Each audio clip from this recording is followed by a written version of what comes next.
저는 지금 베일을 건너 공항으로 가고 있습니다. 오늘은 2015년 그레이스 포인트 단기팀이 캄보디아로 출발하는 날입니다. 지난 3개월간 준비했다고는 하지만 막상 떠나려고 하니 저와 단기팀의 부족한 점만 생각납니다. 잠시 미뤄두어야 하는 학업과 생업, 가족들 걱정도 이만저만이 아닙니다. 캄보디아에 익숙치 않은 환경과 덥고 습한 날씨, 언어 문제 역시 계속 마음에 걸립니다. 하나님은 이런 여러 가지 걱정들을 놓고 우리가 해왔던 11의 기도를 들어주실까요?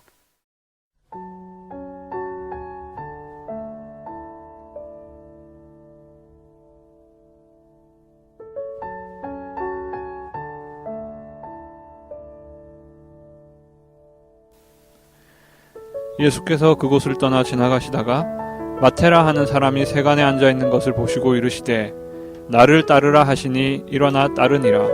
걱정, 근심, 나의 욕심으로 쌓이는 일들에 치여 앞만 바라보고 달려가는 시간 속에서 주님은 제게 나를 따르라고 말씀하십니다. 주님은 주님의 이야기를 보고 듣기를 원하시는데 저는 제 얘기를 주님께서 듣기를 원하고 있었습니다.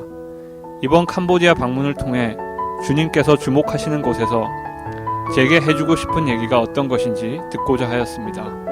매우 습하고 더운 곳이지만 하나님이 사랑하시는 많은 영혼들로 가득한 곳이었습니다. 저는 단지 그 천국의 보화가 가득한 밭으로 가기만 하면 되는 것이었습니다.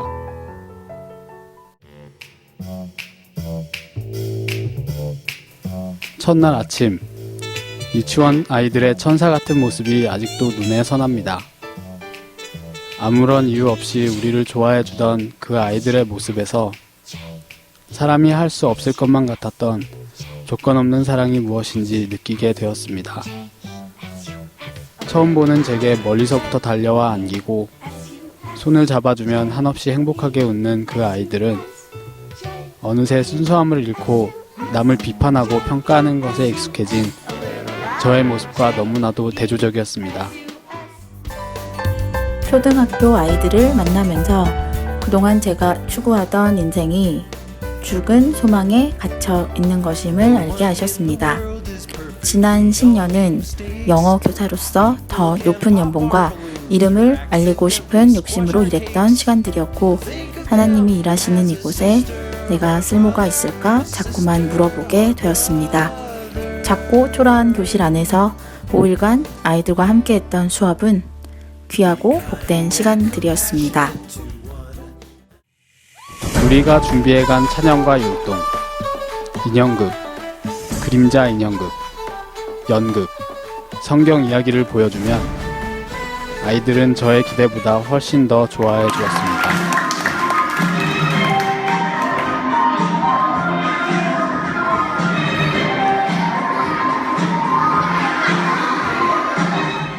Do you understand why I did this for you? No. I did it because I love you.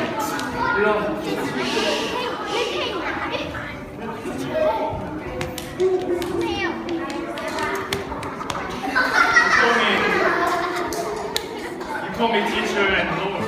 11일 동안 제가 했던 가장 신비한 체험은 우리의 부족한 공연과 프레젠테이션이 아이들의 관심과 호응만으로 완전해지는 것 같은 느낌을 받았던 것입니다. 저는 캄보디아의 아이들에게 사랑을 나눠주기 위해 그곳에 갔지만 제가 더 많은 사랑을 받고 돌아왔습니다.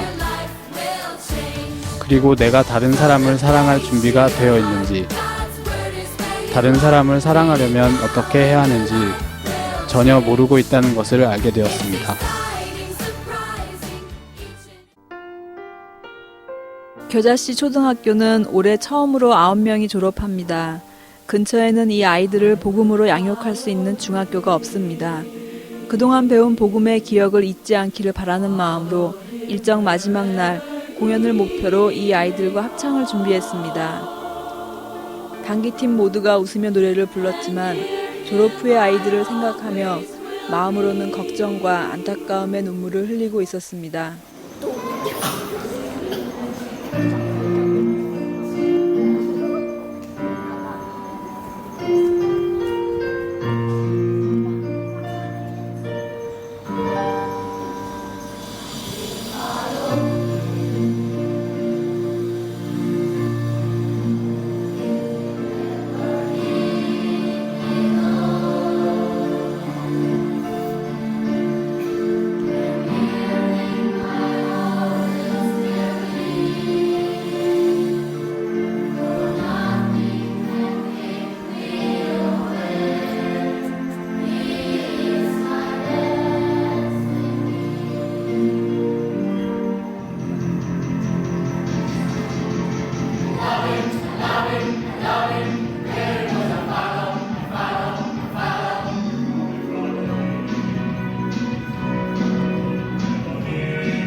선교사님은 졸업할 아이들을 위한 중학교를 당장 시작할 수는 없지만 그 아이들을 위해 방과 후 애프터스쿨을 계획하고 계셨습니다.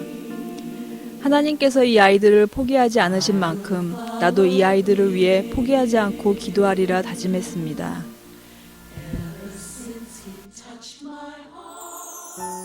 유치원과 초등학교에서 섬기는 현지 선생님들의 모습을 통해서도 내가 어떤 크리스찬인가 다시 한번 생각하게 되었습니다.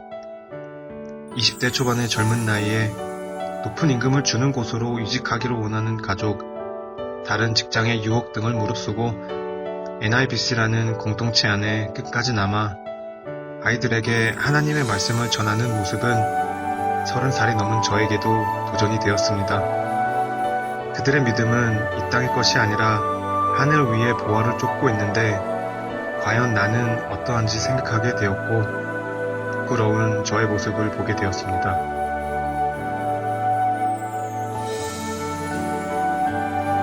화연 선교사님은 우리가 매년 방문하는 것이 열심히 선교지에서 섬기라고 자신에게 주시는 하나님의 말씀이라고 하였습니다. 방문 기간 동안 함께 교제를 나누면서 팀뿐 아니라 선교사님들과도 한 마음을 가지게 되어 은혜스러웠습니다. 세 번째 캄보디아 방문을 통해 예수님은 제게 더 진한 관계를 맺자고 그리고 너를 사랑함으로 내가 하는 귀한 일에 너를 초청한다고 하십니다.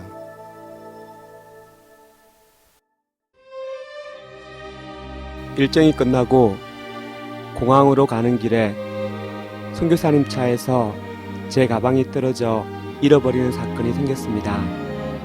짐 안에는 옷가지와 성경책 그리고 학교에 함께 있는 분들과 아내를 위한 선물이 있었습니다. 잃어버렸다는 안타까움보다는 나그네 인생인데 이 세상에서 많은 짐을 지고 다니지 말아야지 하는 생각과 함께 미안해하는 선교사님에게 죄송한 마음이 들었습니다. 영원한 하나님의 나라를 소망하며 살아가는 나그네, 그것이 그리스도인의 참된 모습임을 생각하게 되었습니다.